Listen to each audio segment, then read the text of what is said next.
On my behalf and on behalf of Dana Wolf, our executive producer, it's a pleasure to welcome you. Well, our debate tonight is, in our minds anyway, in the context of admissions to our elite universities and graduate schools. Is it time to end affirmative action? Our topic tonight seems on the face of it ideological. Liberals feel affirmative action is needed to create opportunities for blacks and Hispanics and to meet a societal need for racial diversity in universities and in leadership positions thereafter. Conservatives believe that colorblindness is a bedrock constitutional principle. We see the issue as more nuanced. Let me focus exclusively on what might be considered conservative ideas to show why. The conservative case against affirmative action includes these elements.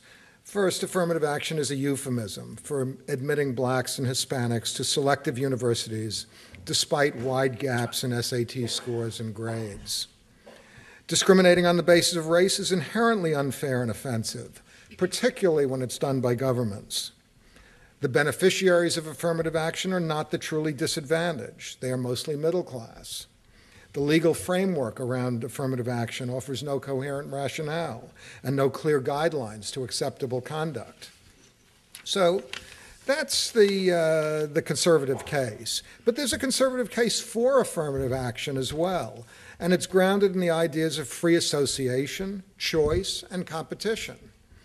Our elite universities compete with one another vigorously for students, for faculty, for contributions, research funds, and most fundamentally, for the prestige and influence of producing future leaders. Their mission is not fulfilled simply by admitting candidates with the highest grades.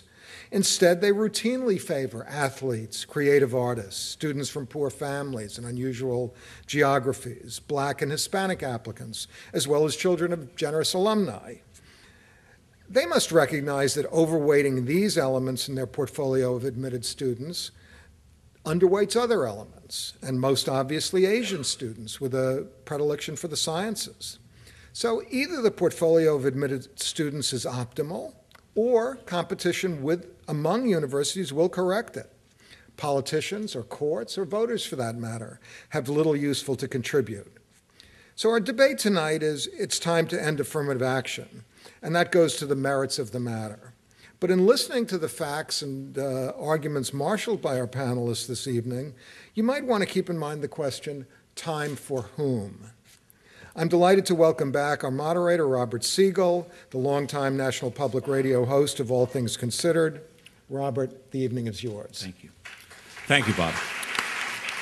Thank you, Bob Rosencrantz, and I'd like to welcome you all to the fourth debate of the second Intelligence Squared U.S. series. The resolution being debated tonight is, it's time to end affirmative action. And let me give you a brief rundown of the evening.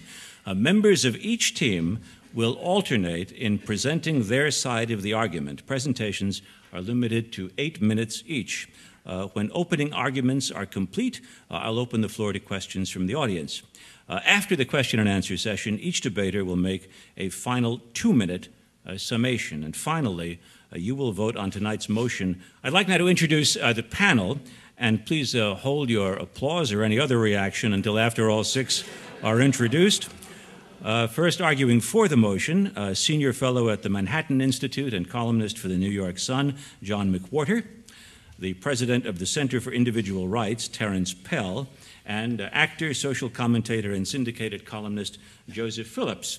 And against the motion are staff attorney for the Asian American Legal Defense and Education Fund, Khin Mai Aung, professor of law at UCLA and Columbia Law Schools, Kimberlé Crenshaw, and writer and educator, Tim Wise. I'd like to now call our debaters to rise to the podium and to give their opening statements